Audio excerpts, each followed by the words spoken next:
Srila Prabhupada Ki Jai. Welcome everyone. We are continuing our amazing discussions about preparing for leaving our body and the whole process and how Krishna Consciousness prepares us for that. And we've been discussing the last few days how it's not as difficult as you might think, and Krishna makes it easier and easier for his devotees to do that. So that's been very encouraging. And what we're doing now at this stage of the course is a lot of reviewing. We're looking at the same things we've discussed, but we're looking at them from different positions. So we've discussed it in general. Now we're getting quotes in which Prabhupada is substantiating what we've discussed, or not substantiating, he's already substantiated, but clarifying it, becoming more precise about it.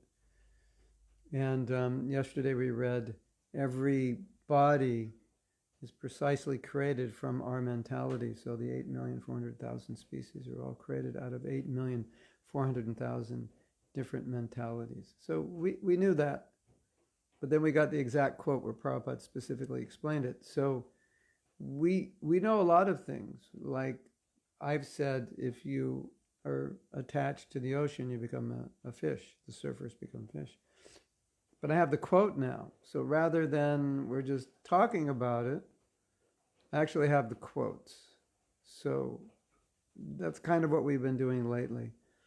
And then today, if we have time, we're going to read a little bit about the holy name in relation to a Jamil, because the Jamil is a key character in this discussion, and how he became Krishna conscious is encouraging.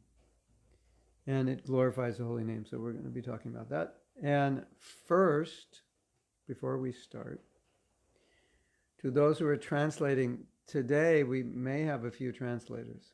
And Kamaniya and Yana and Anuradha, I sent you an email which has the updated materials that we're going to read from, and it explains in the email where we're going to start reading.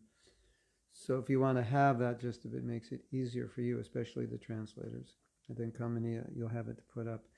And in that email, Kamaniya, there's a link. So everything I'm reading is in my Google Drive, and Kamaniya, that link is in the email, and then you can put the email up on the chat. And so any of you who want to read along with me, Kamaniya is going to put it up on the chat, but you can also see it. You can also download it as a PDF. Having said that, that's my introduction. We're going to chant Jai Radha Madhava, and we're going to go to Vrindavan. So put on your seatbelts, everyone. It's time to go to Vrindavan. Jai Radha Madhava Kunja Vihari, Jai Radha Madhava Kunja Vihari, Gopi Jana Vallabha Girivaradhari, Gopi Jana Vallabha Girivaradhari, Shodanandana Rajajana Ranjana, Shodanandana Rajajana Ranjana, Yashodanandana Rajajana Ranjana, Jasodanandana Rajajana Ranjana, Jamuna Tira Vanachari, Jamuna Tira Vanachari, Radha Madhava Kunja Vihari, Radha Madhava Kunja Vihari, Gopi Jana Vallabha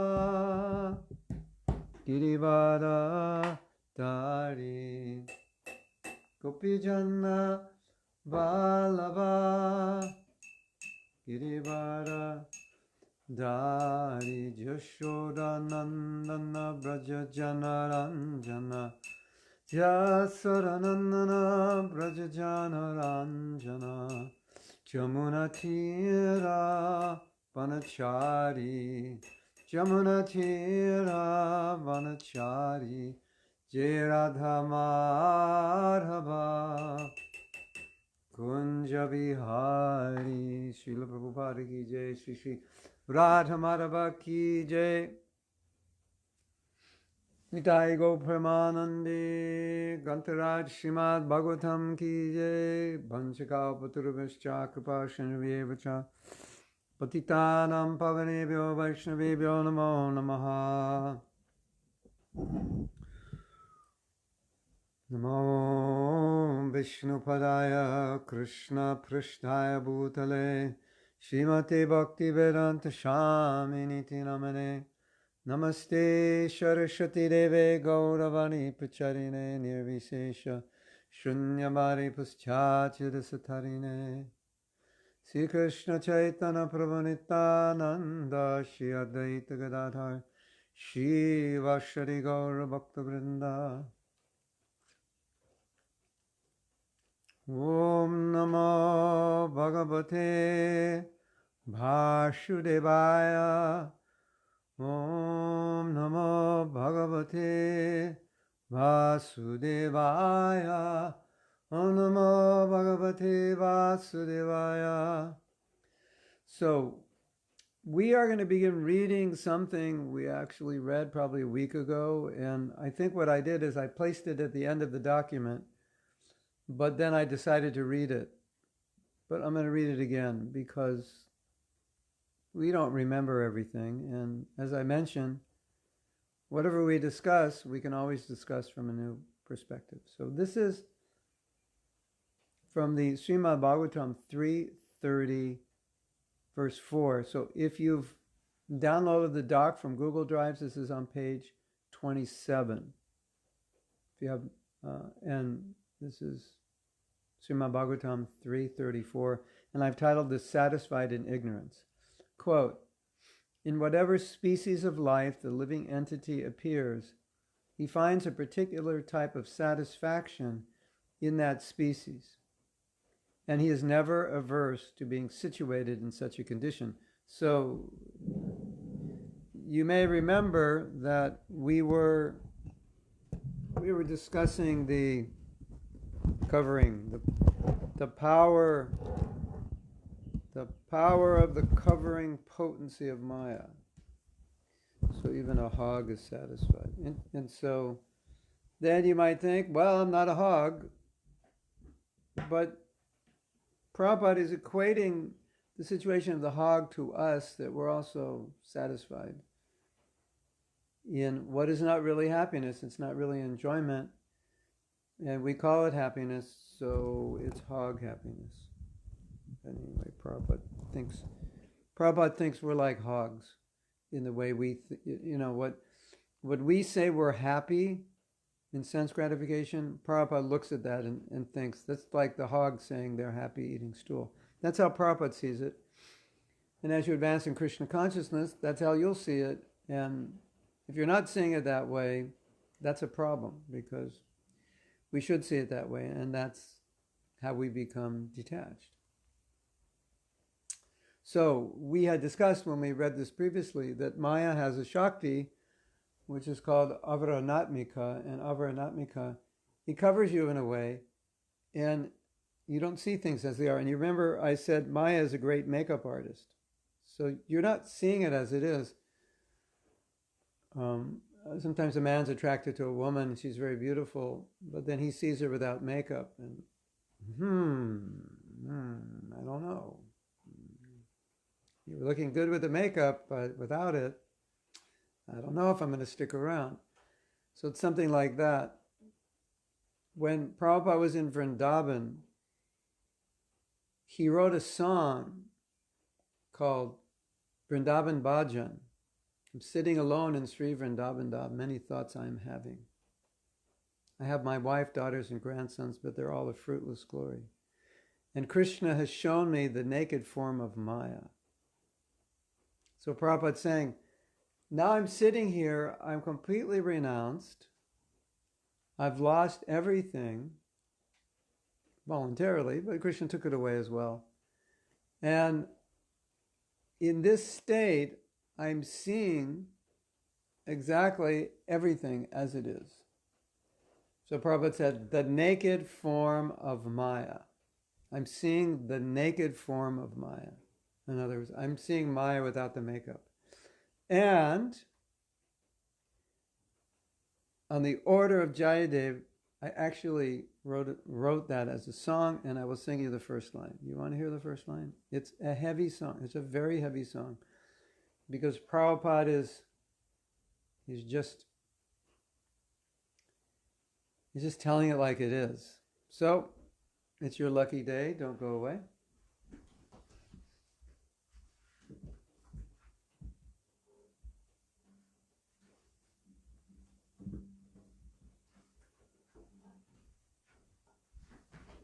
This is the first line of the song, which is exactly what we're singing about, what we're talking about. You just have to figure out how to sit on a chair like this. I'm sitting alone, I'm sitting alone in Sri Vrindavandam. Many thoughts I am having. I have my wife's sons, daughters and grandsons, but they're all a fruitless glory. Listen. And Krishna has shown me the naked form of Maya. Everything has become tasteless to me. Everything has become tasteless to me. Krishna has shown me the naked form of Maya. Everything has become tasteless to me. I can't sing this time of the day. I don't know what it is. I sound like a frog croaking. Ah, ah, ah. And then another very heavy verse. Prabhupada says, where have my loving parents gone? And where are my own folk? Who will give me news of them? Oh, tell me who now? All that's left is just a list of names. I'll try to sing it, but forgive me. The thing is, when I'm traveling, I'm doing kirtan all the time, and my voice actually works, but I'm not doing kirtan. I'm just talking, and somehow or other, I'm having trouble singing. So here is that verse. It's very heavy. Where have my loving parents gone now? And where are all my own folk? Who will give me news of them? Tell me who now? All that's left is just a list of names. All that's left is just a list of names. What a good song for this class. So Prabhupada's saying, where have all my loving parents gone? Where are all my own folk? Who will give me news of them? Oh, tell me who now? All that's left is just a list of names. Wow.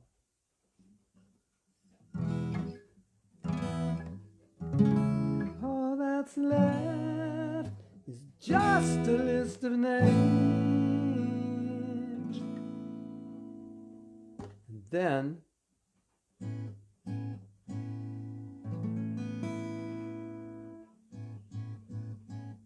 you sing every day.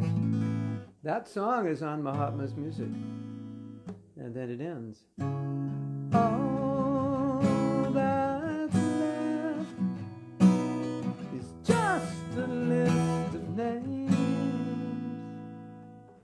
then we have another part. It was something that Prabhupada said about Maya. How she'll mess you up. Anyway.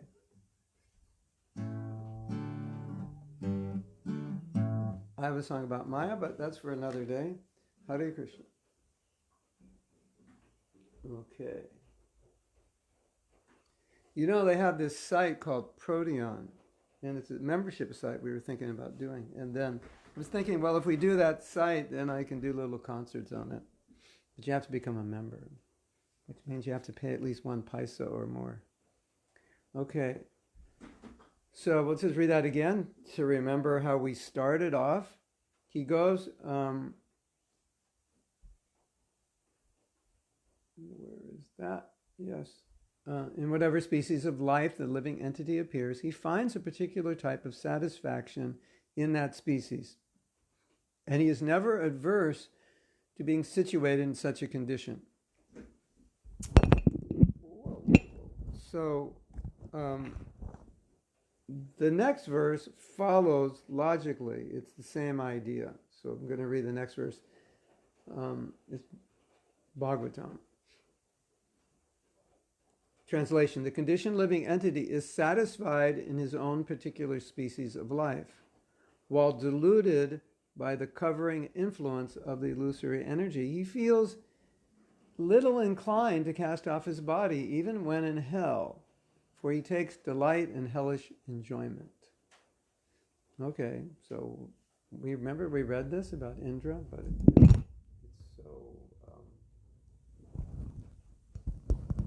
it's so, you know, sometimes, sorry for this, you know, sometimes someone will say something very heavy and we say, Hare Krishna.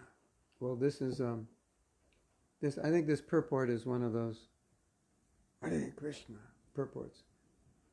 It is said that once Indra, the king of heaven, was cursed by his spiritual master Brihaspati on account of his misbehavior, and he became a hog on this planet after many days. When Brahma wanted to recall him to his heavenly kingdom,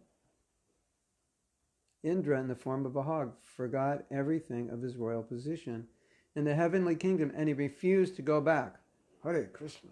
How do we do that? Hare Krishna. That means you're shocked. This is the spell of Maya. Even Indra forgets his heavenly standard of life and is satisfied with the standard of a hog's life. By the influence of Maya, the conditioned soul becomes so affectionate towards his particular type of body that if he is offered, quote, give up this body and immediately you will have a king's body, he will not agree. This attachment strongly affects all conditioned living entities. Lord Krishna is personally canvassing. Give up everything in this material world. Come to me and I shall give you all protection. But we are not agreeable. We think, quote, we are quite all right. Why should we surrender unto Krishna and go back to his kingdom?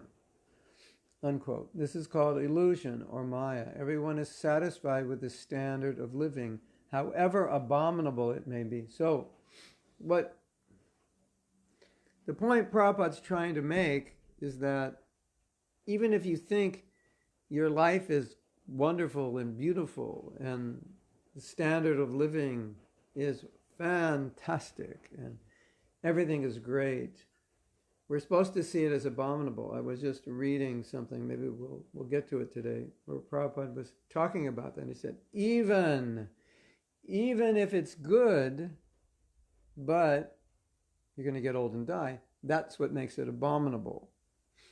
And you know the example Prabhupada gives. First-class jail cell, second-class jail cell, third-class jail cell. Hello, you're still in the jail. In case you didn't notice, it's still inside the jail. So, I have a nice life. Yes, Prabhu. I have a nice house. Yes, Prabhu. I have a nice wife. Yes, Prabhu. I have lots of money. Yes, Prabhu. But you're still in the jail. And if you don't go back to Godhead in this life. As we say in America, you blew it. So that's Prabhupada's point.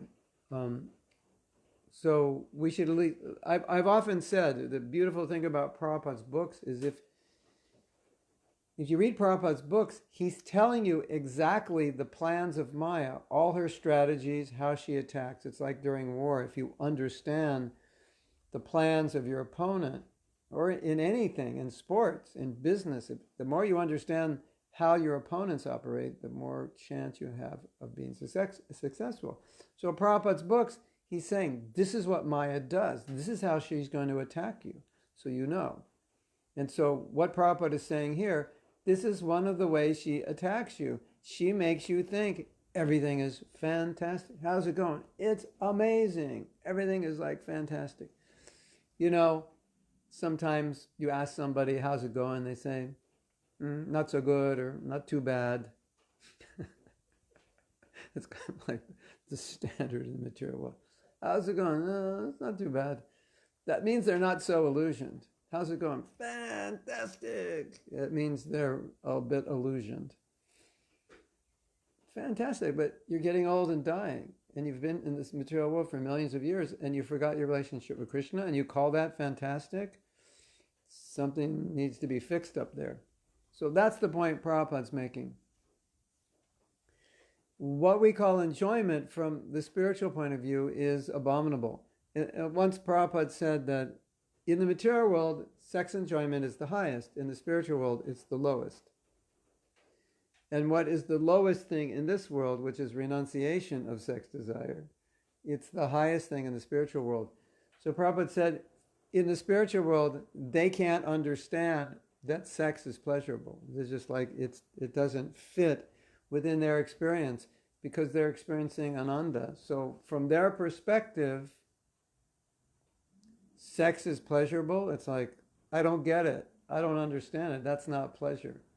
So, you know, we have to think from the top down. We tend to just think in terms of our own life, but we need to think from the perspective of the spiritual world. Someone descends from the spiritual world, and they fall at your front door. And you invite them in, and you're going to try to please them and make them happy. And they're not going to look at that as happy. They're going to look at you and say, you know, your life is miserable. You should get out of here. What do you mean? I have a nice house, a nice car, nice wife, nice kids. I have a nice guitar. Let me show you this guitar. It's a nice guitar. Haram. This is a handmade guitar made in San Diego, California. Handmade, everyone. What are you saying? What are you saying? That I'm illusioned. I have a nice guitar. I have a nice pen. Look at this. Someone gave me this pen. Check it out. This is a Diplomat. I have a nice pen. I'm happy. I have a nice chair. So many nice things. And Prabhupada's saying, yes, this is all abominable, and you don't realize it's abominable. And what is so abominable is that we don't realize it's abominable. That's even more abominable. Hare Krishna. I was thinking, I told you I've got this new microphone, and it's so pleasing to listen to it. Like when I talk on it, it sounds, when my voice is actually working later in the day, it sounds so nice. And I was thinking, and one devotee did this once. He was playing guitar like this. Let's see what you think. This is because this class goes an hour and a half. I'm trying to entertain you with some diversions. I hope you don't mind. I think it'll help. So this devotee, he was playing something like this on his guitar. And then he was reading Prabhupada's books to kind of go with it. And it was like, you were feeling good with the music. And then when he laid Prabhupada's books over it, it it was like you could just listen. What do you think of that? Of course, I don't know if this purport we just read is going to work. I may need another song. It's too relaxing. But let's try it. The conditioning living entity is satisfied in his own particular species of life, while deluded by the covering of illusory energy. He feels little inclined to cast off his body, even when in hell.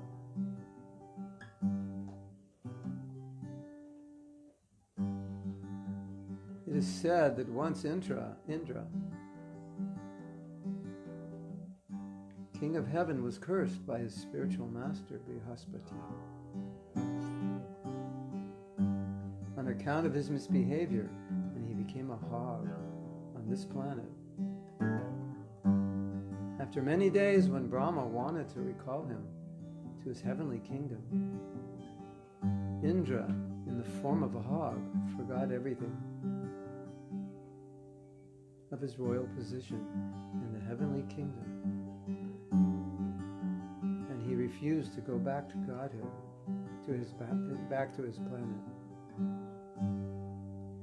What do you think? Is that a good idea? Like, should I record a guitar track, or Mark will record a guitar track for me, and I just read over it in the music? You think that's a good idea?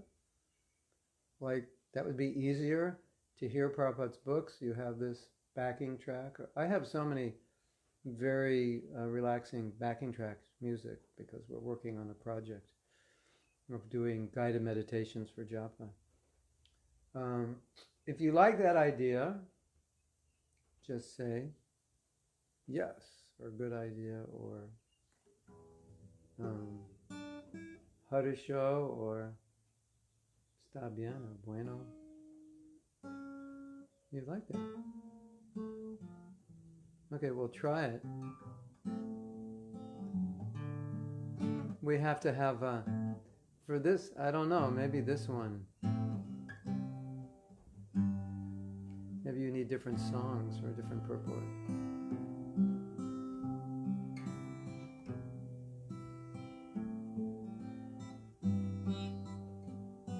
Yeah, Marco. See, Marco's a guitar player. You could do different tracks for me, Marco, and I could sing over it. It is said that once Indra, it is said that once Indra, king of heaven, was cursed by his spiritual master.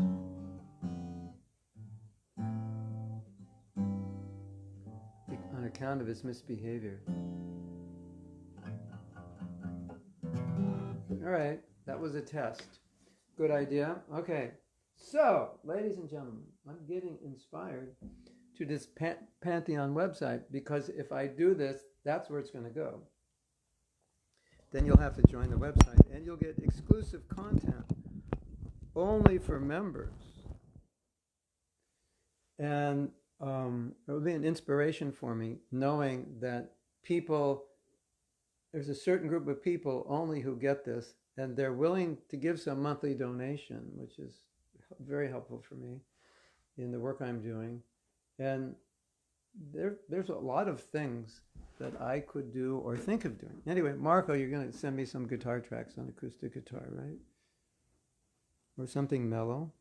And then we'll experiment, and I'll send it out to all of you. We'll put it somewhere. Maybe you'll be the exclusive audience for feedback. We'll put it on the Google Drive, and only you will get it. And then you'll listen to it, and then you'll give me some feedback, and then we'll go from there. And then you'll get to hear this amazing microphone. Okay. So this last statement, which Krishna inspired me to say, where Prabhupada says, we think it's abominable. What is actually abominable, we think is enjoyable, and that's actually the most abominable. It's the most abominable thing, that we think something abominable is enjoyable. Okay, so we're going to go on and continue reading, because one of the things I wanted to accomplish in these morning classes was not just me talking, but you getting to hear Prabhupada, what he's saying. And I'm just trying to be clarifying what Prabhupada's saying. So the next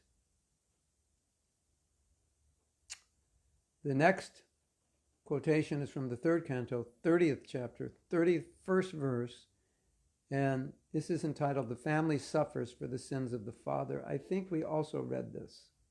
It doesn't hurt to read it again. Right? It's okay. Have your permission. "He goes to the darkest regions of hell after quitting the present body, and the money he acquired by envying other living entities is the passage money with which he leaves this world. When a man earns money by unfair means and maintains his family and himself with that money, the money is enjoyed by many members of the family, but he alone goes to hell and suffers the resultant sinful reactions accrued from such a violent and illicit life. For example, if a man secures some money by killing someone, and with that money maintains his family, those who enjoy the black money earned by him are also partially responsible and also are sent to hell. But he who is the leader is especially punished. The money he earned is left in the world, and he takes only the sinful reaction." So, the problem of having a material body is that it's virtually impossible to avoid committing sin. So this verse is saying this man has earned money if he's earned money by sinful actions, and he's giving this money to his family, he's the one taking most of the karma. But it also says the family is taking the karma. So you get hit from the front, you get hit from the back. You can't. So you're just raised in a family, and your father's a butcher, or your father's an abortionist, or your father has a leather shop, or doing something sinful, and then you're enjoying the fruits of his work because you're maintained by that money. And here Prabhupada says, and you get some karma for that. Hare Krishna. I was in a similar situation because my father made a living manufacturing fur, which means, of course, you have to kill the animal. And there was a lot of karma caught up in that money. And maybe it was Krishna's fortune, maybe it was Krishna's mercy that he took me off the will, because I didn't get that money, not much of it, very little. And maybe there was a lot of karma attached to that money. So this just underscores the problem of taking birth in this world, having a material body. It's like you cook, you kill some germs. You walk, you kill some insects. You lie, that's sinful. And we don't even know, most people don't even know what is sinful, aside from, killing and stealing and like that. There's so many sinful things they're doing they don't know. So, yeah, it's unfortunate. Yeah, so this part of Bhagavatam is just, it's the reason this verse is there is because it's describing the plight of the materialistic person. So it's saying, Prabhupada's saying, he was responsible, he was a good father, but he earned his money by questionable means, and so he was just trying to support his family, but when he leaves his body, he's accrued all this sin, and he was just trying to do good.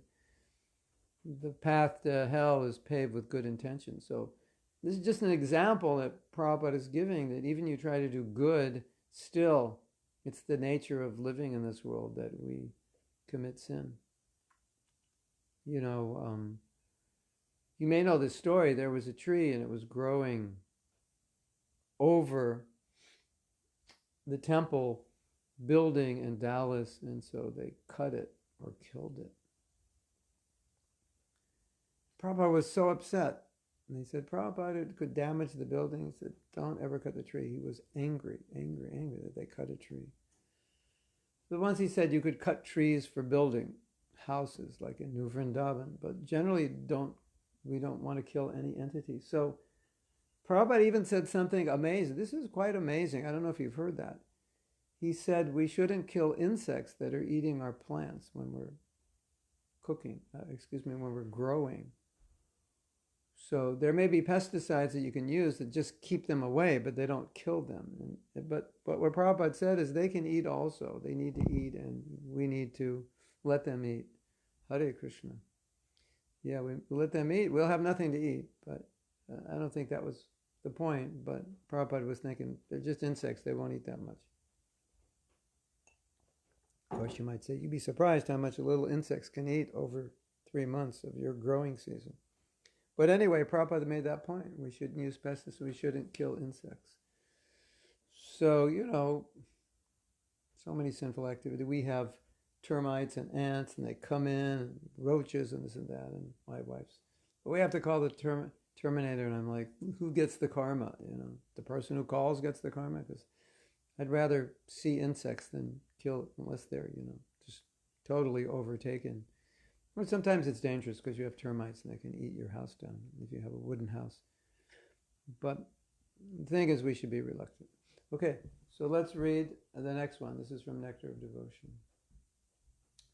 And this is called Seeing Krishna as Death. And this, again, is just reiterating some things we've discussed, but getting to hear exactly how Prabhupada said it, and perhaps slightly different point of view. For example, an ordinary family man who works very hard day and night and is successful in giving comforts to the members of his family, thereby relishes a kind of mellow. But his whole advancement of material happiness immediately terminates along with his body as soon as his life is over. Death is therefore taken as the representative of God for the atheistic class of men. This is interesting. Pay attention. The devotee realizes the presence of God by devotional service, whereas the atheist realizes the presence of God in the shape of death. At death, everything is finished, and one has to begin a new chapter of life in a new situation, perhaps higher or lower than the last one. In any field of activity, political, social, national, or international, the result of our actions will be finished with the end of life. That is sure. So, you can tell the atheists, you may not believe in God, but I can guarantee you will see him. He will come to you in the form of death, and you will surrender. You will have to surrender. So sometimes people say, I don't want to bow down to God. Oh, you will have to. There's no, I don't want to. You will have to. He will come and make you bow down. So Krishna, the devotee sees Krishna as death. That is Krishna as time. Of course, the atheist doesn't see him as time.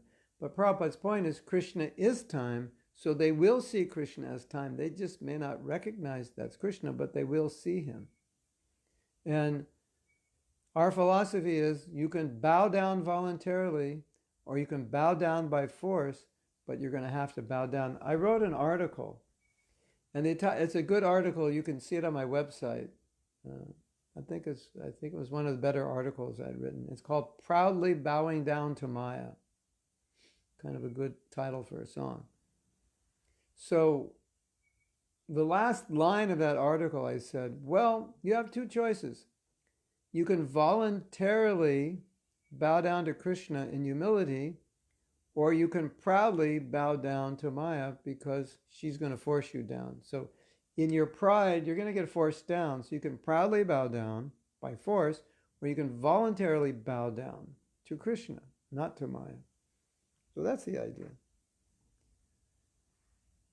So, my dear atheist, you will see God and you will bow to God, and you will see him and you will bow to him. You may not recognize him, but he will come as death. And when death comes for the devotee, say, oh, Krishna, coming to take you away.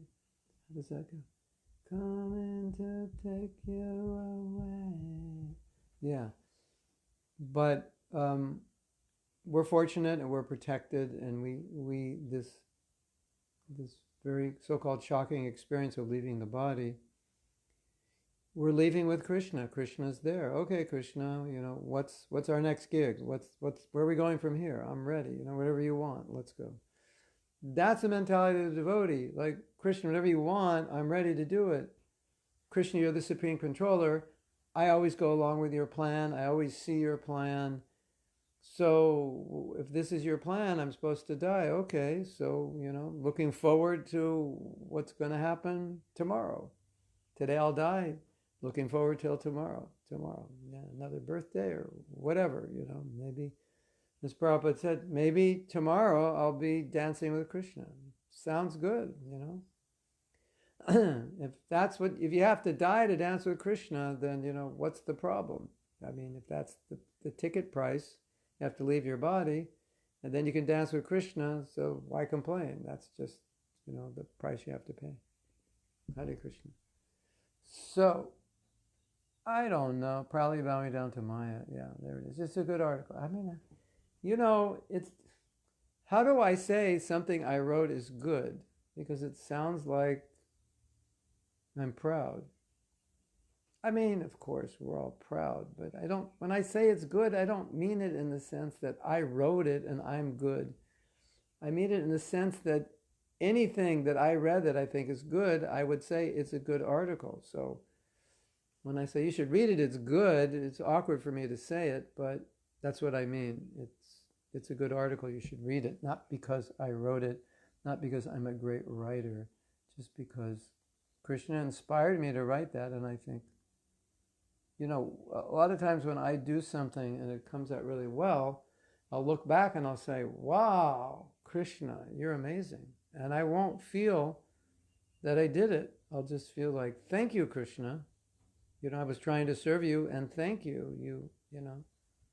I wrote things that weren't even in my head when I sat down to write. Thank you. So that's the sense I mean it. Okay. Now, the next statement's from Isopanishad, and it goes along with what we just read. So it's the sequel to what we just read. This is called Seeing Krishna's Death, and LON. What does LON stand for? I forgot. Oh my God. Who knows what LON stands for? Laws of Nature, yeah. A book called The Laws of Nature. So this is from The Laws of Nature. I don't know what chapter it is. And it's from a purport of the Upanishad. The purport is on the verse about the killer of the soul. Admahana. Killer of the soul, whoever he may be. Okay, so this is the verse. The killer of the soul, whoever he may be, must enter into the planets known as the worlds of the faithless, full of darkness and ignorance. You want me to play guitar while I read this, right? I know you do. No, you're going to have to join my membership site. That was just appetizer. The killer of the soul, whoever he may be, must enter into the planets known as the worlds of the faithless, full of darkness and ignorance. Krishna is a lion to the demons and a lamb to the devotees. The atheists say, we have not seen Krishna. Yes, you will see. You will see him as the lion of death when he ultimately comes to capture you. Oh, the atheist sees Krishna's death, and the theist or the devotee sees Krishna as his lover, as gentle as a lamb. So I would like to implant within your mind this visual. Prabhupada's giving us a visual that Krishna comes as death. To the non-devotee, it's horrible. To the devotee, it's the lover coming to embrace him. Now, isn't that beautiful? If we could see death as Krishna coming to embrace us, that is such a beautiful analogy. And something really interesting, I don't know if you've ever thought about this, but we see the world according to our analogies. Did you know that? Like when you look out at the world, you see it through a lens. And you may not realize this, but you see it through the lens of your analogies. Have you ever seen a devotee? Sometimes they're, oh, Prabhu, everything is so bad. The material world is so bad. Bhakta grumpy. Sometimes devotees are like that. Yeah, it's really bad. And a coronavirus. Yeah, and I'm getting old. Arthritis. Yeah, hair's falling out. Yeah, my wife doesn't like me. Yeah, kids left the house, and they're like grump, the incarnation of grump personified. Grump avatar, grumpy avatar. Have you ever seen like that? So, you might say, yeah, they're probably like that before they were devotees. Yeah, probably. But it's an analogy. We have this analogy. The material world's a miserable place. So sometimes we put on those glasses and we look out and we go, yeah, it's bad. Like right now, we put those glasses on, right? Or you put the glasses on, women or mother. Oh, that's another analogy. So if you think of all the analogies given in our books, they're just actually, analogies are just glasses with which you see the world. And some of us, you have to review your analogies, because some of the ways you see the world is like this, women are like that, men are like this is like that. That's how you actually see because of those analogies. Isn't that interesting? So,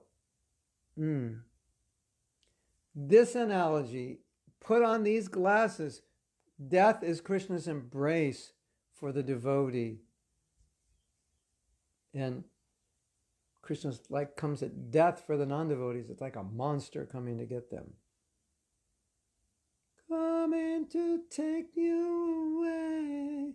It's like this horror movie, and the Grim Reaper comes. But for a devotee, it's Krishna on his flute playing to embrace him. If that's the only thing you get from this class, well, that's worth 1,000,000 rupees, because that's what we want to get. We don't want to be afraid of death. We want to feel Krishna has come to embrace me, to take me away to a good place, not to a bad place. Yeah. Hare Krishna. Okay, so we're going to read further. This is from the second chants. And those of you who are translating, I don't know how you're doing it, because you have to talk simultaneously with me. And I should really talk about this speed so it would make it easy for you to translate. Of course, everyone else would fall asleep. So I don't know how you do it, but I just want to thank you for translating.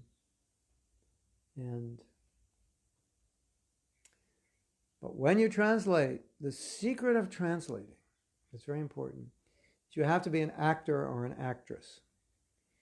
And one of the things you do in acting school as a practice is you just imitate somebody, like somebody saying, and then immediately you go like that. And they say, it's really, I've been thinking. And immediately you go like this. You just imitate them. So when you translate, you have to imitate the speaker. Because when the speaker gets excited and says, you should surrender to Krishna, and you say, you should surrender to Krishna, it doesn't translate, so you don't feel. Or Yana was saying,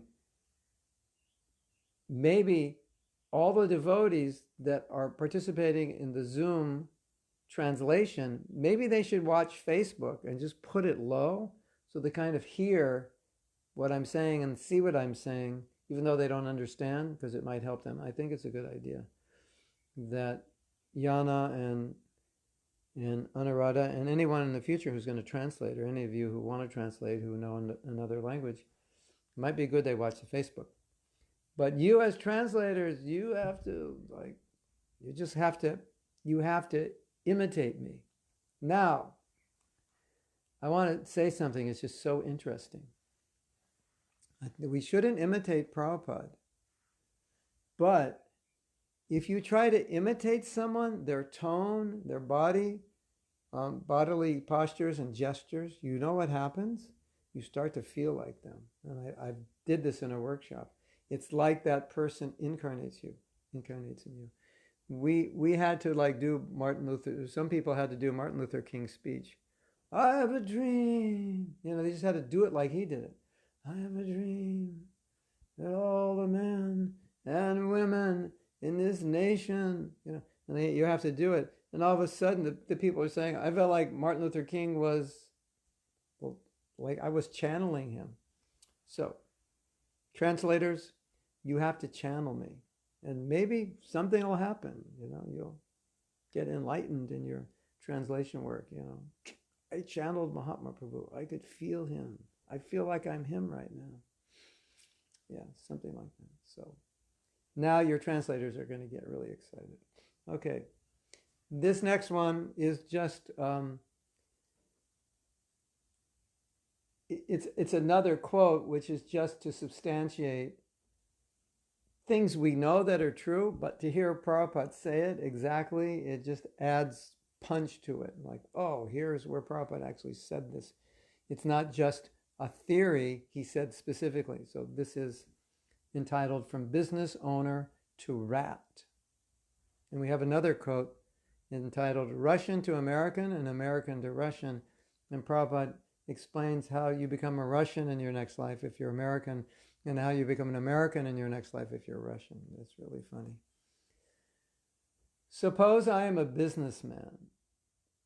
If I simply do business up till the point of death, naturally my mentality will be business.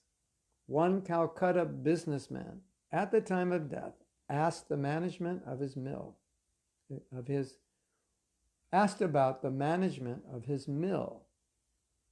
He might have taken, listen to this, he has a mill. The mill means they're grinding grains. And, there's a lot of rats in those places. Listen to what Prabhupada says. He might have taken his next birth as a rat in his mill, because the last thing he was thinking of was, what about my mill? And Prabhupada said, and I don't think Prabhupada's joking, although this sounds kind of funny and outrageous, but it can happen. I mean, someone has to take birth as a rat, right? Someone has to take birth as a rat, and he's qualified because he's thinking of his mill. Maybe he's thinking of the rats in his mill.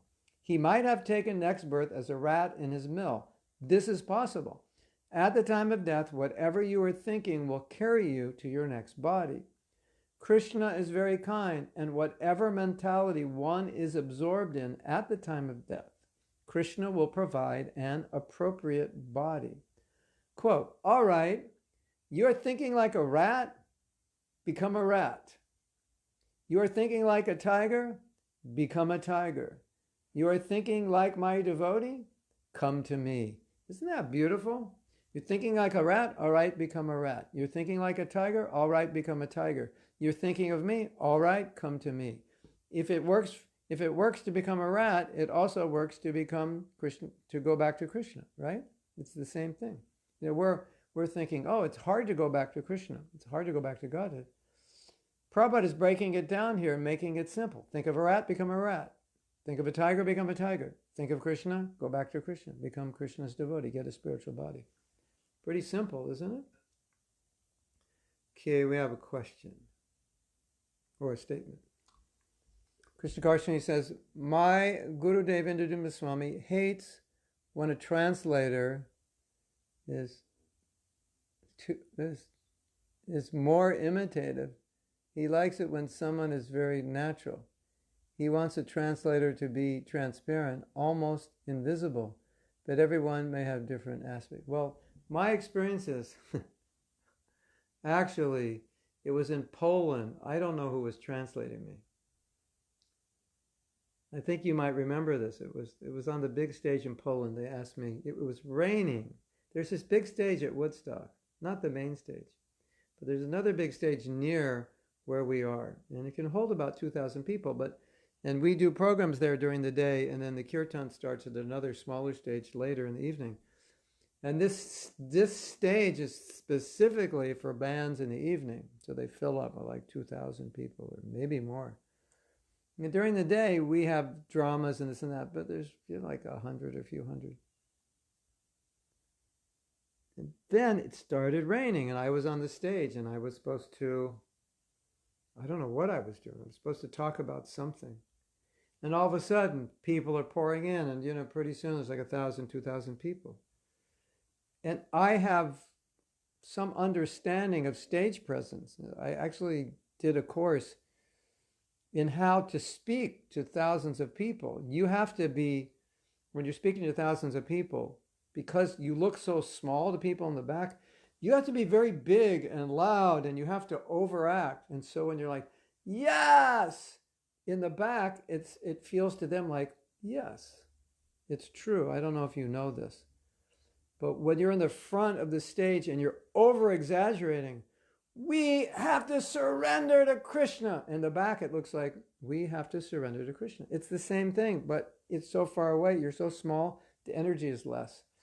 So I learned to do that. So when I saw this, I thought, okay, I'm going to have to do this now. This is my big chance. I'm up there with Tony Robbins, thousands of people. Yeah! So I was channeling Tony Robbins. So I was really excited. And the translator next to me was, however you speak in Polish. He had no emotion. And so I'm saying all these things that I thought were really eye-opening. I thought they were funny, and the audience is like this. I'm like, why is the audience like that? And then I realized, because he's not communicating the emotion. He's not, so the moral of the story is the translator has to communicate the emotion. Yeah.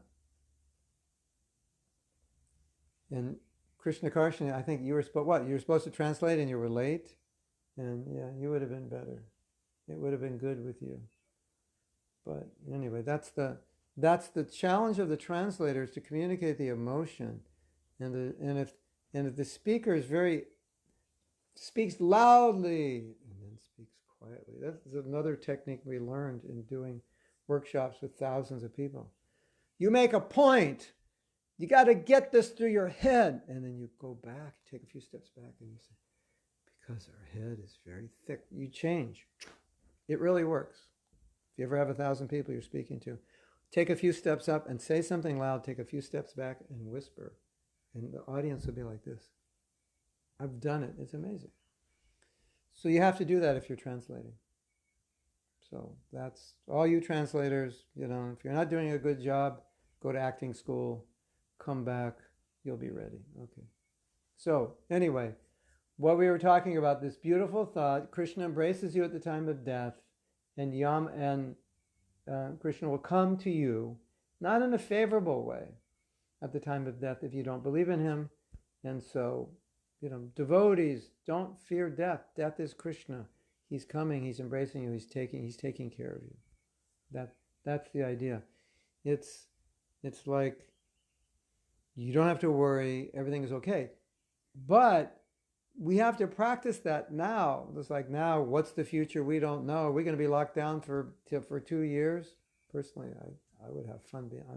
I have this introverted side. I can just be locked down for kind of lifetimes, and I'm okay. But where are we going to get money? What are we going to do? And so on and so forth. We have to practice being in this mood that I know Krishna's taking care of me. And when you practice that mood, then obviously when you're leaving your body, that's the mood you cultivated all your life.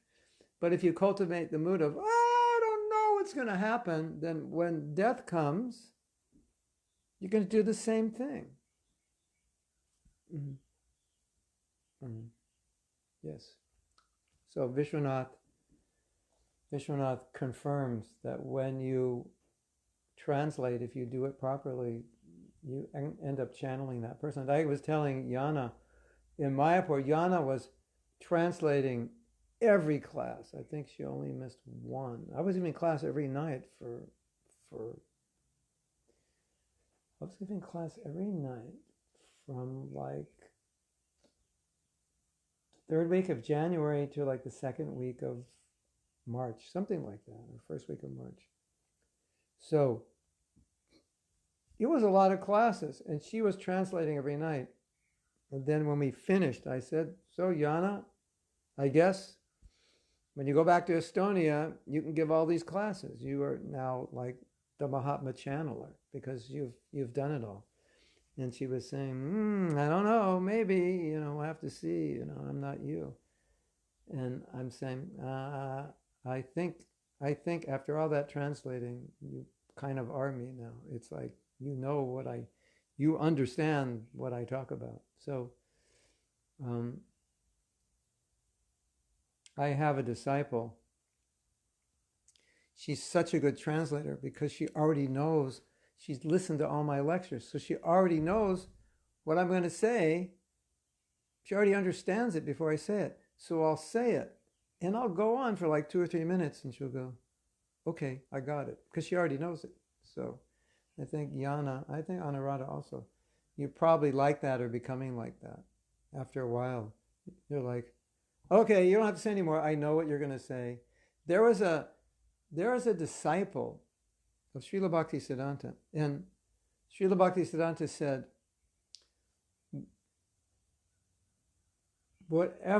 he said something like, wherever I go, so-and-so knows my next move. He said something like that. And what he meant was that in the logical progression of the points he's making, this devotee always knows the next verse he's going to give.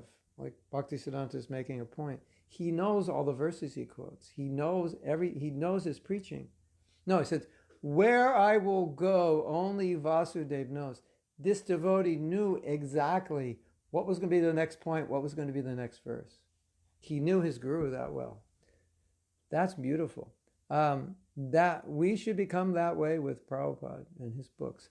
And I had this experience, and I don't say this to toot my own horn, but I say this to say that if you listen to Prabhupada and you listen to your guru enough, you'll become like that. So, yeah, I'm getting light over here from my computer. So, I had this amazing experience. It was one of the like highlights of my year.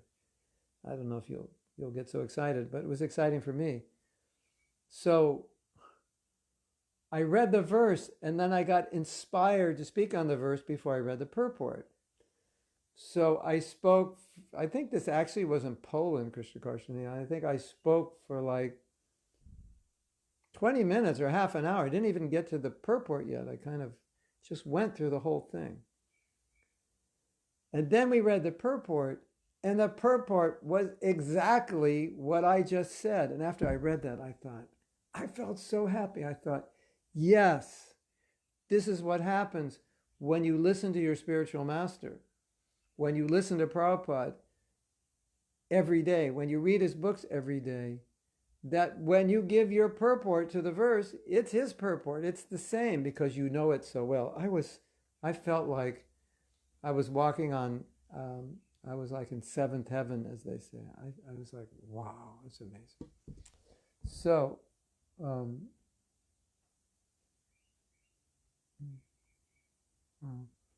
cat carries the kitten and the mouse. Yeah, we read those analogies yesterday. Yes. Question from someone in Mexico or somewhere. For different levels of devotees, like for example, Kanishta level, death is beautiful. And Krishna, yeah. Even on any level, because look what happened to a Jamil, he's not even a devotee. But speak of Kanishta. Prabhupada's point, we're going to read this later. Prabhupada's point that you're thinking of Krishna.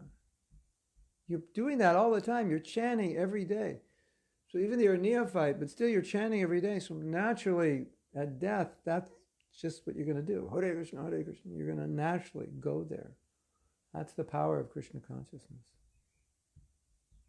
So this is a good point, and I want to elaborate on this point. So, what's his name? Riquero? He's asking, I don't know if that's how you pronounce it. He's asking, will this happen for a neophyte? Well, the thing is, devotional service, the holy name is powerful. So it doesn't matter if you're a neophyte or it's or I could say it doesn't matter if you're a neophyte or Kanishta, the process is powerful and the process will work. So it's kind of like saying, I have a medicine that will cure a disease, and then Requero, you ask, well, will it cure someone if they've been sick for 10 years with this disease? Or will it cure someone if they have these symptoms? And I say, yes, the medicine is so powerful, it will cure anyone, no matter how sick they are.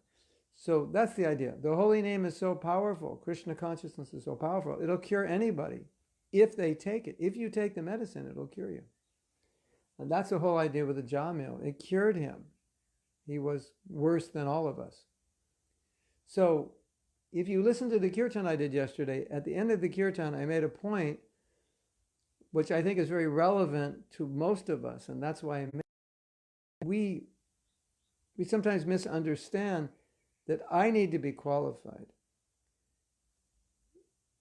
The holy name is qualified. And so your qualification is not to purify yourself. Your qualification is to take the medicine that will purify you. You do not have to create the medicine. The medicine, yes, it will work on you. All you have to do is take it. So that's the example of a Jamil. He took the medicine of the holy name. Devotional service is powerful. It's more powerful than you think. And if you take it, you'll be amazed. You'll be amazed at the realizations you will get. You'll be amazed at the level of detachment you will get. And you'll be amazed at the level of bliss you experience if you just stay with it, if you become purified enough. And so in a neophyte stage, you might think, I don't know, because I don't know if I'll think of Krishna, because Maya is so strong and I don't have deep realization and I'm still attracted. That may be true, but the power of bhakti can resolve all that. And then the last thing I said yesterday was maybe even more important than this, is we always have to remember our nature is pure. So if you say, I don't know if I could ever become pure, the answer is you already are, so you don't have to become, it's just covered. That's all. You just have to get the jacket off. Take the jacket off, you exist. So this thought that I don't know if I can become a pure devotee, it's the wrong thought. You already are pure, your just purity is covered. It's not like you have to create purity. You just have to get all the stuff off. You have to take a bath. You're dirty. I don't know if I'll ever be beautiful. No, you're beautiful. You just have all kinds of mud all over you. Take a bath, get the mud off, and you'll look beautiful. Well, I don't know if I can get the mud off. No, the Maha Mantra will get all the mud off, but you have to wash every day. So that's the idea. So I really don't want anyone to think I can't become Krishna conscious. I can't become a pure devotee, when in fact, Krishna consciousness is who we are. And so it's not about us being qualified, it's just about us taking the medicine. You don't have to be qualified. You're already pre-qualified. It's kind of funny, to say that. You are pre-qualified to be Krishna conscious. Well, Prabhu, how am I pre-qualified? You're eternal, full of knowledge and bliss. You've been pre-qualified by your very nature. So it's not that eternity, knowledge, and bliss is something that you get at a later date, and right now your nature is ignorance, misery, eternity, and temporality. That's not your nature.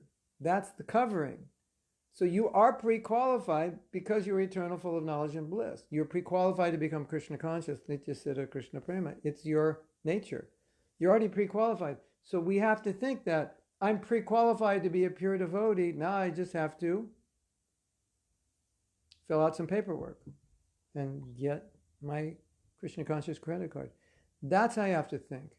And if you think that way, you become inspired. It's very inspiring. But if you think, oh, I don't know, I'm so this, I'm so that, I'm so tamasic. Now, I have something else, very important. I know sometimes we think, yes, Prabhu, what you're saying is true, but I'm so this, I'm so that. change your name to I'm so this, I'm so that. Those two people are like that? We can change your name. What's your name? I'm so this, I'm so that. That's my name. And you know what Prabhupada would say? If you say, but Prabhupada, I'm so this, I'm so that, Prabhupada would say, so what are you going to do about it? That would be his reply. So, when you're thinking, I'm so this, I'm so that, you should think, okay, if that's true, I better do something about it, because my nature is to be Krishna conscious, and I don't want to let I'm so this, I'm so that get in the way. Does that make sense?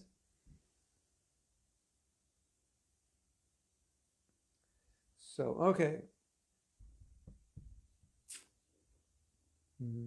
We're going to read now the next quote. This is called Somehow Think of Krishna Even Out of Enmity. This is very interesting because it actually makes the point that we're making now. The Jamil, he's this very sinful person and he's thinking of Krishna. We're going to read, this is so interesting. We're going to read what the Vishnu Dutas told the Yamadutas. That's interesting, right? Wouldn't it be interesting to read what the Vishnu Dutas told the Yamadutas? Like, how did they convince them? What was the philosophy? We're going to read that. But here's a little bit of a sequel, I think, to what we were just talking about. So this is from the second chants, chapter 4. Because somehow or other, a Jamil became absorbed in thinking of Narayana or Krishna, at the time of death, he immediately became eligible for liberation, even though he had acted sinfully throughout his entire life. Check that out. He had acted sinfully throughout his entire life, and now, because he said Narayan, everything changed. One can think of Krishna in any capacity. The gopis, Krishna's cowherd girlfriends, were absorbed in thinking of Krishna out of what appeared to be lusty desire. Shishupal became absorbed in thinking of Krishna out of anger. And Kamsa incessantly thought of Krishna out of fear. Kamsa and Shishupal were demons, but because they thought of the Supreme Personality of Godhead throughout their lives at the time of death, they were granted liberation by Krishna himself. So, what is the point of the Ajamil story, and what is the point of Shishupal and Kamsa? The point is that if you think of Krishna, even out of enmity, because you're thinking of Krishna, you're becoming purified. So it's just to underscore the philosophy that Krishna's name is pure. And even if you're thinking of Krishna's name for the wrong reason, you become pure. Ajamil was not thinking of Krishna, but Krishna is non-different from his name. And so, by saying the name Narayan, he got purified. Kamsa, Shishupal hated Krishna, maybe more than anybody. And because he hated Krishna, yes, he was always thinking of him. And because he was always thinking of him, he got liberated at death. Kamsa, the same, Krishna comes and he's beating Kamsa up. So, what do you think Kamsa is thinking at the last moment of his life? Hey, if Krishna comes and beats you to death, it doesn't get much better than that. Krishna comes and beats you to death, then you're going to be thinking of Krishna, right? So, wow, fantastic. So there's this verse in Bhagavatam. It says, somehow or other think of Krishna, even out of enmity, out of lust, whatever it is. The Narada Muni said, oh, Kamsa, Shishupal, they're more fortunate than I am. They think of you more than I do. Because, anger, enmity is more intense. It's the most intense emotion. And then you have this verse in the second chapter of Bhagavatam, Sarvakama. Akama, sarvakamava. Akama means no desire, and sarvakama means all desires. Akama, you have no desire. Sarvakama, you have all desire. Akama, sarvakamava. Mokshakama. Mokshakama means that you want liberation. And it said, whatever you want, approach Krishna for it. And then you're thinking, but Prabhu, we're not supposed to come to Krishna with our desires. We aren't. But this verse is not for us. It's for the people who have not come to Krishna. So what's the understanding? Say, if you want liberation, if you want everything, or you want detachment, or whatever it is you want, materially or spiritually, go to Krishna. And why go to Krishna? That seems material. Because when you connect with Krishna, you become purified. Even if the motive is wrong, but it's Krishna, so you become purified. Hare Krishna! You guys are crazy. They got purified because they said Hare Krishna. You might think, oh, they're offensive. They said we're crazy. Well, we are crazy, so they're right. They said the name Krishna. Eternally benefited. Even out of enmity, they said the name Krishna. I will never chant Hare Krishna. I hate Krishna. You Krishna people, I hate you. You're always chanting Krishna, Krishna, Krishna. Can't you stop saying Krishna and say something else? Yeah, exactly. That person got purified by saying that, right? So you're thinking, oh, this person's really bad, he's offending. And he just said Krishna like 10 times. And he's becoming purified. That's the point. That's the point of the Jamil story. That whatever your condition is, however qualified you are, or disqualified you are, Krishna's name will purify you. Purified Kamsa, purified Shishupal, like that. I'm getting excited here. I love this story of a Jamil. Actually, I'm just getting excited to keep you awake because, you're sitting at home and it's so easy when you're sitting at home, you're just going to do something else while you're kind of listening to the lecture, So I'm trying to keep your attention.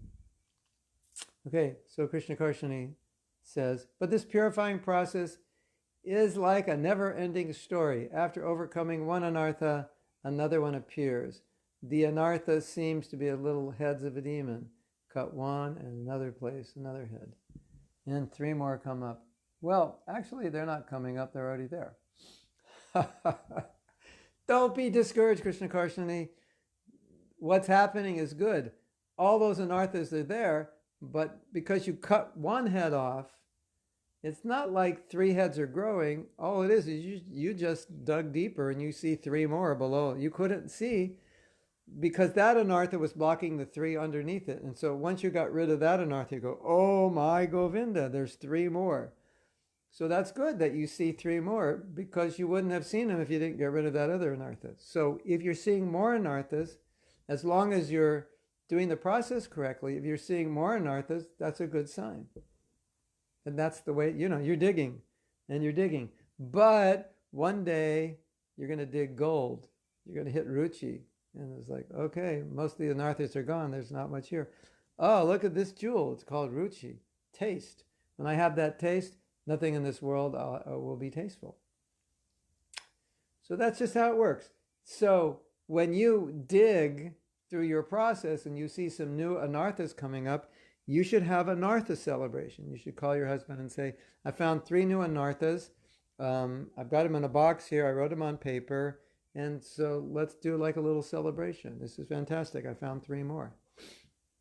That's how we should see. Don't become discouraged because those anarthas were there. You just didn't discover them. So this is a discovery festival. I discovered Prabhu. How's it going? Fantastic. I discovered 3 new anarthas I didn't know I had. I discovered them today. Hare Krishna, amazing. And I could only discover it because I'm becoming more advanced, because I got some other anarthas out of the way so I could look deeper in the hole. So that's good. Congratulations, everyone.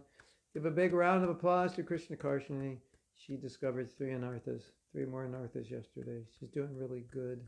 She's on the way back to Godhead. Hare Krishna. So, now I have a dilemma.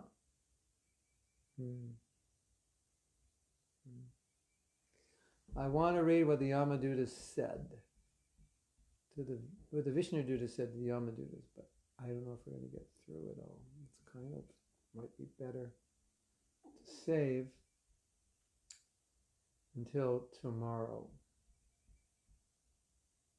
this is interesting discussion. Well, let me just preface it and get you excited. Stay tuned. Tomorrow, the Vishnu Dutas appear. See, what happened was the Yamadutas were waiting for Jamil. They have, the records on him. It's like the police come into your house. Okay, we have evidence you've been doing this and that. We're going to arrest you. So the Yamadutas are a bit like that. And the Yamadutas are actually scary-looking guys. I was just reading this morning. They have the hair on their body is like steel wool. It's like, I don't know. I wouldn't want to hug them. It sounds like you'd cut yourself. And anyway, from the description, they're like, pretty scary. And they have a job. They're servants of Yamaraj. They have a job. And so Ajamil's sinful, so they show up to do the job to take him away. Like, you see the picture, going to carry you away, pull you out of your body, in your subtle body, we're going to take you, and you're going to suffer for the sins you committed in this life, and you committed many. And then Ajamil, he's frightened, as you could imagine. He's frightened seeing the Yamadutas. Narayana, Narayana, Narayana, Narayana, Narayana. Could imagine, if you saw the Yamadutas, and you were calling your son, how would you call them? Narayana, come here, Narayana, as he's screaming. Right? And all of a sudden, when he calls Narayana, the Vishnu Dutas appear. And they say, stop! You cannot take him. And the Yamadutas are like, who are you? What do you mean we can't take him? This is Ajamil. He's sinful. We're taking him to our Lord Yamaraj. He needs to be punished. He committed this sin, this sin, this sin, this. So this is like court cases going on.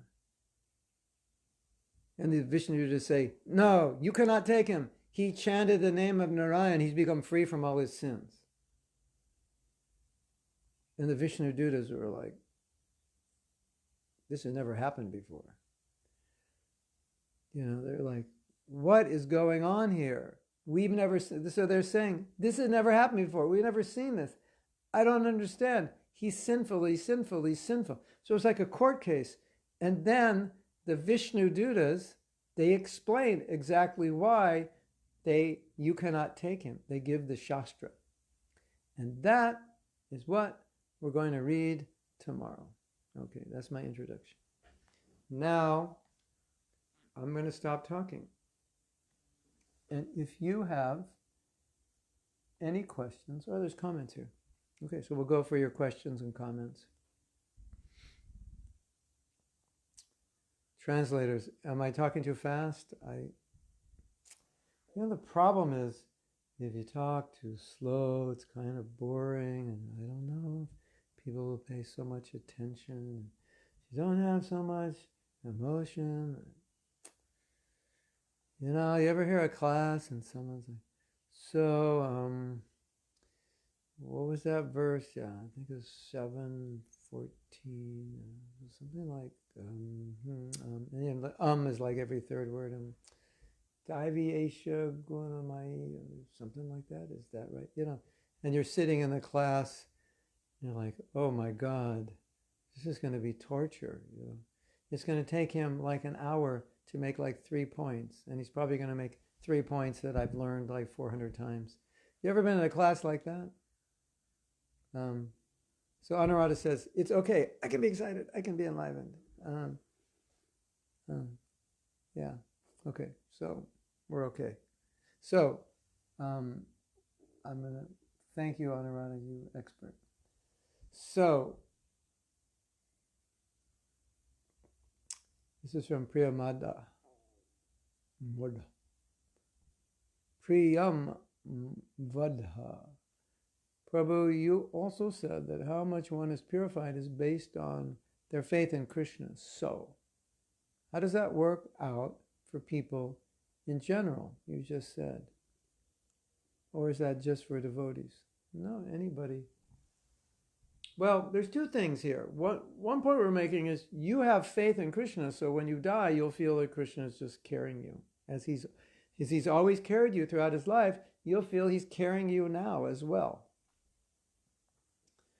But the point with the Ajamil was, see, the story of a Ajamil is not like, so Ajamil, right? Okay, I'm like Ajamil. If I think Ajamil is the example to follow, then I've misunderstood. We're not following his example exactly, because if we were to follow Ajamil's example, I go, hey, I read this, Prabhu, what's going on? I read the story of Ajamil. Fantastic, I'm excited. But what are you going to do? I'm going out, leaving my wife, getting a prostitute. I'm going to steal, I'm going to lie. I'm going to name my son Narayan. And when the Yamadutas come, I'm going to live a life of sense gratification. And when the Yamadutas come, naturally I'm going to say, Narayan, save me. And the Vishnu Dutas are going to show up, and it's back to Godhead. That's not what you're supposed to get from the Ajamil story. And if you get that, then something's wrong up there. Although I wouldn't doubt that somebody would get that.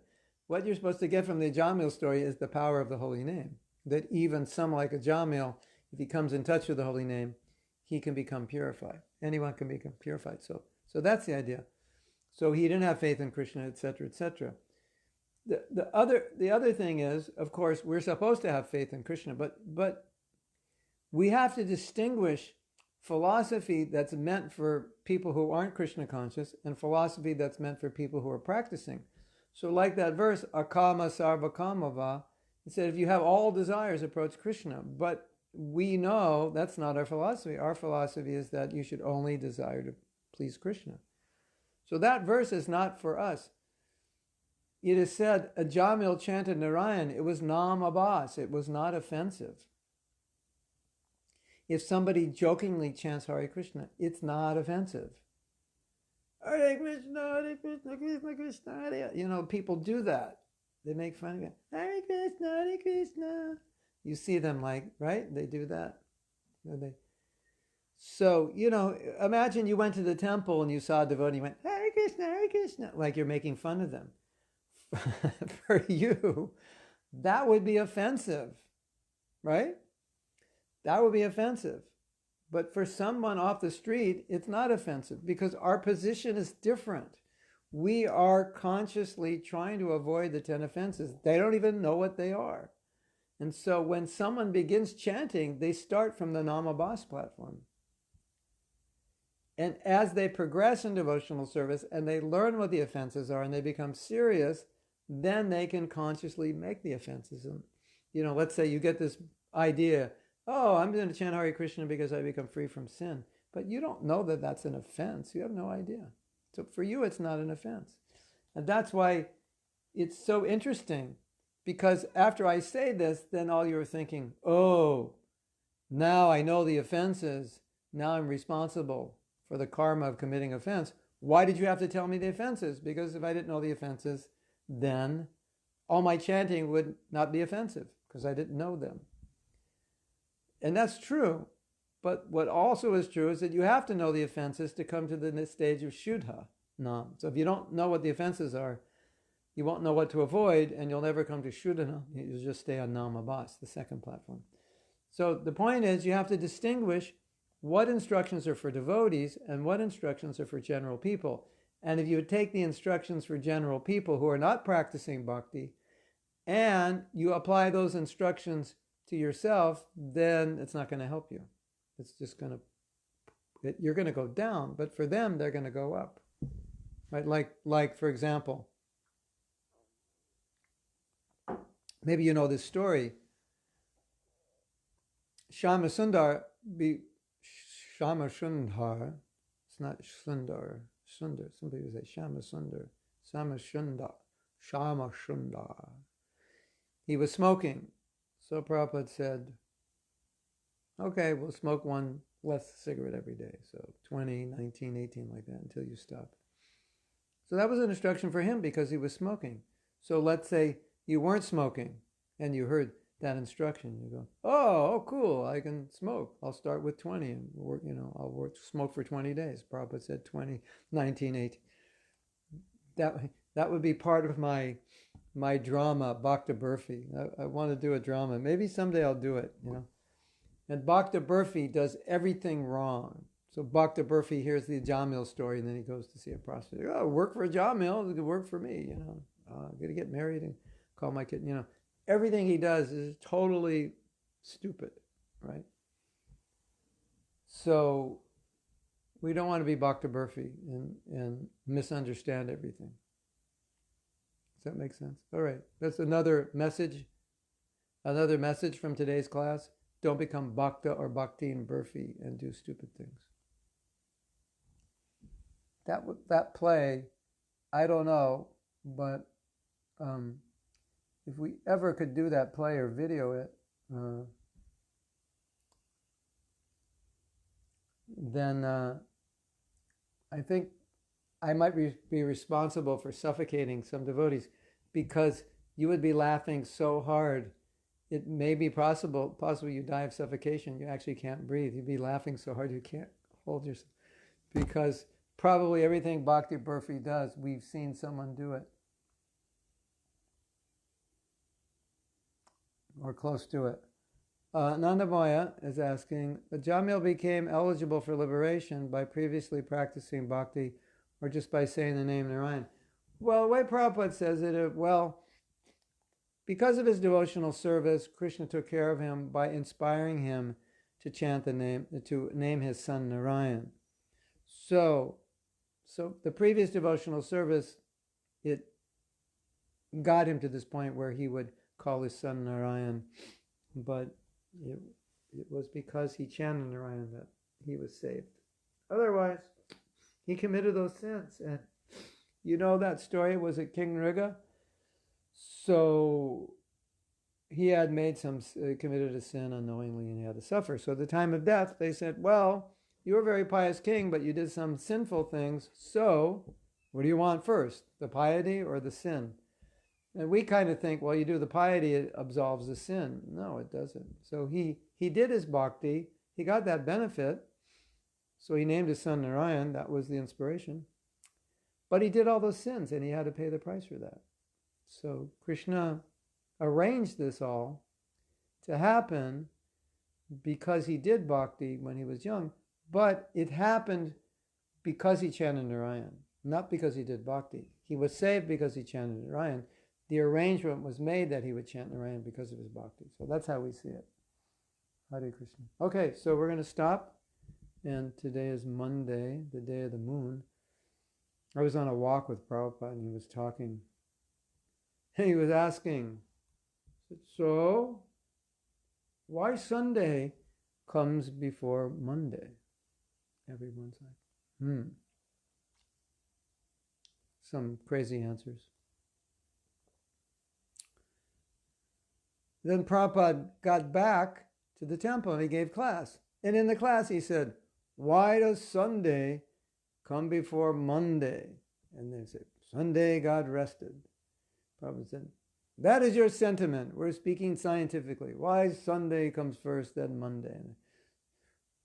Just that and the next thing. Prabhupada said, because Sunday is the day of the sun and Monday is the day of the moon. And the sun comes before the moon, it's closer. That's why Sunday is first. The moon is further than the sun. So Prabhupada was on this, it was just on a roll about, they couldn't go to the moon, it's too far. They couldn't go there, it's too far. They maybe went some other planet, but not the moon. Moon is after the sun. And even if you go there, you don't have a body to go there. I just read something amazing. Did you know the moon is very cold? And a lot of times you'll hear in the Bhagavatam, the full moon was cooling. Everything got cool with the full moon. And you've probably heard about this drug, intoxicant, called somarasa. So I was just reading, and Prabhupada said, it's cold on the moon, so they take somarasa, and the somarasa keeps them warm. Isn't that interesting? They take soma rasa and they warm up. Well, we're learning so many things in the class today. We learned about soma rasa. Wow, yeah, we learned about, well, tomorrow, hopefully, you're going to learn about Russians becoming Americans and Americans becoming Russian.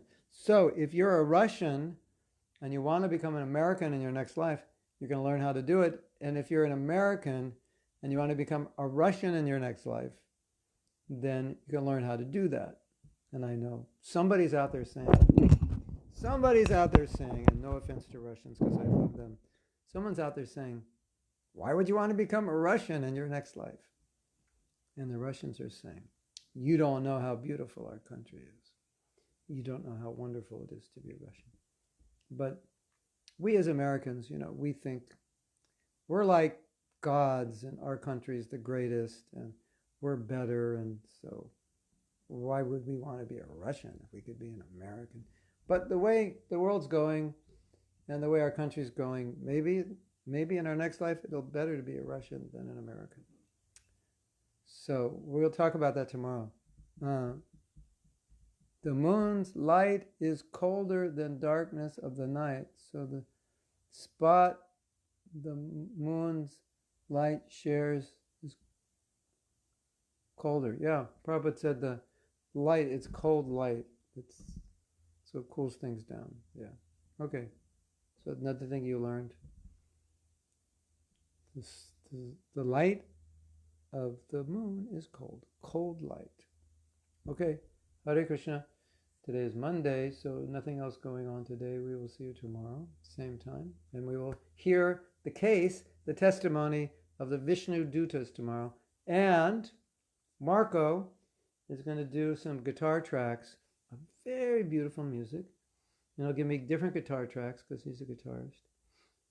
And maybe he'll add some keyboard and bass, who knows? And then I'm going to read some things, and we'll put it on Google, and we'll let you hear, and we'll get some feedback and say, well, what do you think? Is it good? Is it like easier to hear Prabhupada's books if there's music in the background? It'll be interesting. Okay. Hare Krishna. We'll see you tomorrow.